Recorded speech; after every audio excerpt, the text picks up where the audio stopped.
নমস্কার বন্ধুরা, নতুন একটা ব্লগে তোমাদের সবাইকে স্বাগত। আশা করি তোমরা সবাই ভালো আছো। আজকে হচ্ছে শুক্রবার আর এখন বাজতে গেল প্রায় 9:30। আর আমার সকালের কাজকর্ম সব হয়ে গেছে। এখন আমি মাম্মামের সঙ্গে একটু খেলা করছিলাম। দেখো, ও না ক্যামেরা দেখলেই এখন দৌড়ে দৌড়ে পালায়। এখন ক্যামেরার সামনে মোটেই থাকতে চায় না, কেন জানি না। দেখলেই হাসবে আর দৌড়ে দৌড়ে পালাবে। আজকে মাম্মামের স্কুল আছে, তো ওকে নিয়ে আজকে স্কুলে যেতে হবে। মাঝে 2 দিন আমার শরীরটা খুবই খারাপ ছিল, সেই জন্য আমি ইউটিউবে ভিডিওটাও পোস্ট করতে পারিনি আর ওকে নিয়ে স্কুলেও যেতে পারিনি। তাই আজকে যেহেতু শরীরটা একটু ভালো লাগছে, তাই ভাবলাম যাই স্কুলে নিয়ে যাই। স্কুলটা মাঝে অনেক দিন বন্ধ গেছিল ওর, তো আজকে আর স্কুলটা বন্ধ দেব না, আজকে নিয়ে যাব যত কষ্টই হোক না কেন। ওকে দিয়ে বাড়ি চলে আসবো আমি। ওদের যেহেতু 1:30টার সময় ছুটি হয়, 1:30টার সময় যাব আনতে।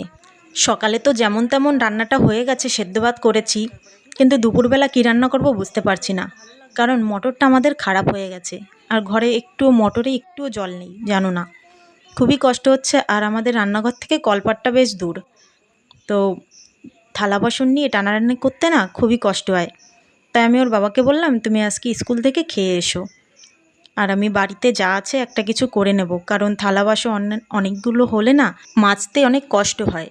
আমি ওই রান্নাবান্না করি আর টুকটাক যে থালা বাসনগুলো থাকে আমি সেগুলো সাথে সাথেই মেজে ফেলে দিই। আমি রাখি না যে পরে মাজবো, একবারে মেজে টেজে আমি রান্নাঘর পরিষ্কার করে বেরিয়ে আসি।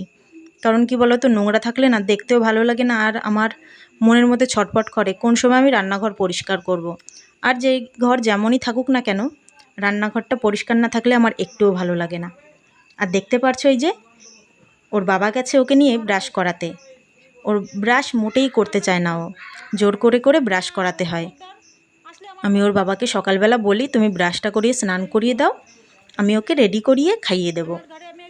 তো এই যে দেখতে পারছো, আমার কাছে মোটে ব্রাশ করতে চায় না, ওর বাবার কাছে সব ওর বাবা। আজকে যেহেতু শুক্রবার শ্রাবণ মাসের, আর সোমবারে আমাদের মহাদেবের এই শ্রাবণ মাস শুরু হচ্ছে। কে কে কোথায় মহাদেবকে জল ঢালতে যাবে তোমরা কিন্তু অবশ্যই কমেন্টে আমাকে জানিও। আমি হয়তো কোথাও যেতে পারবো না, তাই আমি বাড়িতেই আমার শিবলিঙ্গ আছে সেটাতেই আমি মন দিয়ে পুজো করব, যাতে ভগবান আমার ডাক শোনে। আশা করি তোমরাও পুজো দেবে, তোমাদেরও ভগবান মনের সব আশা পূর্ণ করুক, এটাই আমি চাই। হয়ে গেছে স্নান? চলো ঘরে, ঘরে এই ঘরে, আমাদের ঘরে না, আমি চালিয়ে দিব তো। হ্যাঁ মা,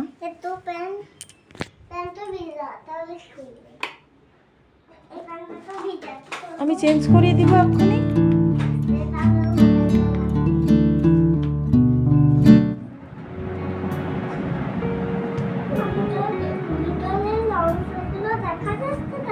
হাত দাও, কোন ভিতরের অংশ? ভিতরের অংশ না, ওরকম আমাদের চামড়াটা এরকম।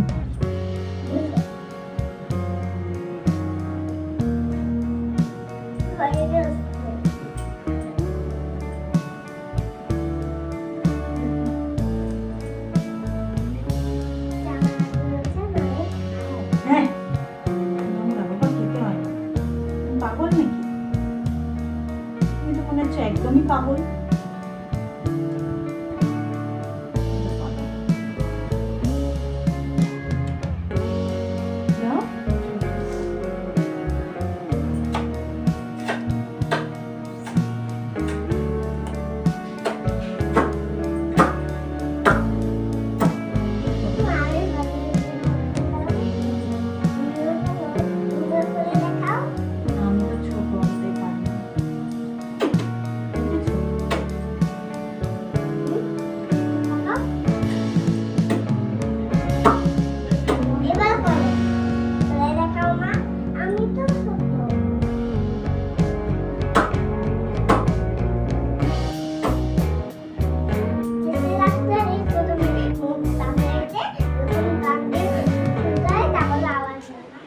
মামামকে স্কুলে দিয়েই বাড়ি যাচ্ছি আমি এখন। আমার শরীরটা খুব একটা ভালো নেই, ভেবেছিলাম আজকে হসপিটালে যাব। তোর বাবা হঠাৎ করে বেরিয়ে গেল, পয়সা চেতেও মনে নেই, আর আমার কাছে 1 টাকাও নেই, কি করব। তো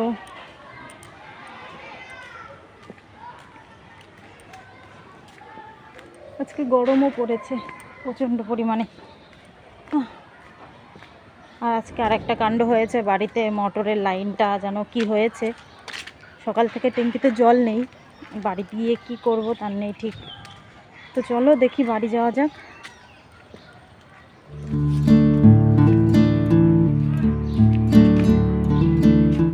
বাড়ি চলে এসেছি, বাইরে প্রচণ্ড গরম।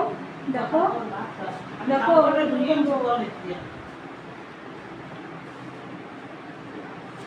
আমার শাশুড়ি মা যাবে একটু এখন বাইরে। উনি আগের দিন চোখের ডাক্তার দেখাতে গেছিলো, সেইখানেই যাবে। ওইখান থেকে যাবে বড় বাসুরের বাড়ি একবারে, মানে হয়তো বিকেলবেলা একবারে আসতে পারে উনি। তো উনি এখন বেরিয়ে গেলে আমি যাব মামামকে আনতে। এই রোদ্রের মধ্যে বললাম ছাতি নিয়ে যেতে, তো ভুলে গেছিলো, আমি ছাতিটা ব্যাগে দিয়ে দিয়েছি। খাওয়া দাওয়া কমপ্লিট হয়ে গেছে, তো চলো দেখি তোমাদেরকে দেখাই। গাছে অনেক পেয়ারা পেকে গেছে, কিন্তু পোকায় ধরেছে জানো তো।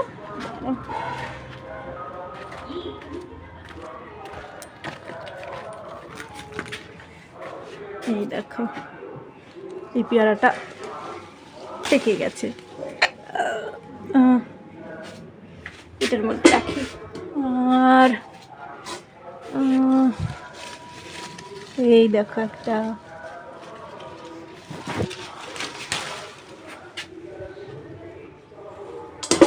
এই সাইডে আসেনি কিছু, এই যার একটা ছোট, তাইটাও পেকে গেছে। মামামের সামনে জন্মদিন আসছে, ভাবছি এই সাইডটা পুরো পরিষ্কার করে ফেলবো, যত গাছপালা আছে না সব কেটে ফেলে দেবো, নাহলে নোংরা থাকলে কেমন লাগে না। এই পেয়ারা গাছটাও কেটে ফেলবো। তো তার আগে ভাবছি যে কটা পেয়ারা আছে আমরা খেয়ে নিই। তো এই পেয়ারা গাছটা পুরোই ভাবছি কেটে ফেলে দেবো। ওর নিচে না অনেক ডালপালা আছে, বাড়ি অনেক গাছপালা হয়েছিল, তো সেগুলো কেটে কেটে ওইখানে সব ভুর করেছিলাম, তো শুকিয়ে শুকিয়ে পড়ে আছে ওইখানে। তো ওইগুলো একবারে পুড়িয়ে ফেলবো, আর এই ডালগুলো কেটে ওই সাইডে রাখবো, হয়তো ছাদে উঠিয়ে দেবো, শুকিয়ে গেলে পরে আমরা উনুনে রান্না করতে পারবো। আমার শাশুড়ি মার মাঝে মাঝে আবার একটু উনুনে রান্না খেতে ইচ্ছা করে, কিন্তু আমি রাঁধতে যাই না, উনিই রান্না করে। তো ভালোই পেয়ারা হয়েছে গাছে, পোকা ধরে যায় জানো তো, খেতে পারি না একেবারে। পরে মানে একটু বড় হয়ে গেলে পেয়ারাগুলোর মধ্যে পোকা হয়ে যায়, কিলবিল কিলবিল করে, তারপরে আর পেয়ারা মুখেও দেওয়া যায় না। তো অর্ধেক পাকা থাকতেই পেরে পেরে খেয়ে নিতে হয়, না হলে আর পরবর্তীতে খাওয়া যাবে না। তো চলো তোমরা ভিডিওটা দেখতে থাকো, আশা করি তোমাদের ভিডিওটা ভালো লাগবে। এই যে দেখতে পাচ্ছো পেয়ারাগুলো কত সুন্দর, দেখেছো? এই যে পোকা দেখেছো? এইগুলো আর কয়েকদিন পরে পেকে ভেতরে পুরো নষ্ট হয়ে যাবে। আমি এখন যাব মামামকে আনতে। ঘরের দরজা টরজা কেউ যেহেতু নেই, ঘরের দরজা বন্ধ করে দিয়ে যাই, তালা দেবো না, এমনি আটকে আটকে থুয়ে যাব। মামামকে নিয়ে বাড়ি যাচ্ছি এখন। দে একটু খাই, দে দে। কেন দে? দেবে না, আমাকে বলছে বাড়ি গিয়ে জল খাবে।